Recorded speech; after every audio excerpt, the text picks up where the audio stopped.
அதிமுக பொதுச் செயலாளர் எடப்பாடி பழனிசாமி பாரதிய ஜனதாவின் குரலாக மாறியுள்ளார் என தமிழக நிதியமைச்சர் தங்கம் தென்னரசு குற்றம் சாட்டியுள்ளார். ஜிஎஸ்டி கவுன்சிலின் முடிவுகளை வரவேற்று எடப்பாடி பழனிசாமி வெளியிட்டுள்ள எக்ஸ் தள பதிவை மேற்கோள் காட்டி தங்கம் தென்னரசு இந்த விமர்சனத்தை முன்வைத்துள்ளார். மாநிலங்களின் வருவாயை பாதுகாக்கவும் நிதி சுயாட்சியை உறுதிப்படுத்தவும் மத்திய அரசு முறையான நிதி பகிர்வை வழங்காதது குறித்து எடப்பாடி பழனிசாமி ஏன் கேள்வி எழுப்பவில்லை என்று தங்கம் தென்னரசு வினவியுள்ளார். அரசியல் ஆதாயத்திற்காக தமிழகத்தின் நிதி நலன்களையும் உரிமைகளையும் எடப்பாடி பழனிசாமி புறக்கணிப்பதாக தமிழக நிதியமைச்சர் குற்றம் சாட்டியுள்ளார். 18 விழுக்காடுக்கு மேல் இருக்கக்கூடாது. அதுதான் இந்திய தேசிய காங்கிரஸுடைய கொள்கை.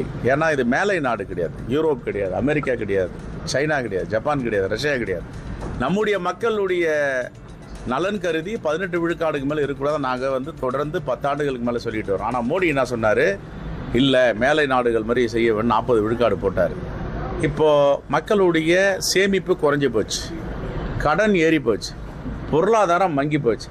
வேறு வழி இல்லாமல் காங்கிரஸ் என்ன சொன்னதோ அந்த முடிவுக்கு இப்போ வந்திருக்கிறார். இதிலிருந்து தெரிந்தா காங்கிரஸுடைய அனுபவம், காங்கிரஸுடைய அமைச்சர்களுடைய அனுபவம், காங்கிரஸுடைய அமைச்சரவை எப்படி செயல்பட்டது, எப்படி நாட்டை ஆடந்து என்பதற்கு இப்போ இந்த 40லிருந்து 18 இறங்கி வந்திருக்காங்களே, இது ஒரு முன்னுதாரணம். ஆகவே தொடர்ந்து மோடி அரசு மக்களுக்கு எதிராக மக்களை வஞ்சிக்கின்ற செயலை செய்யக்கூடாது.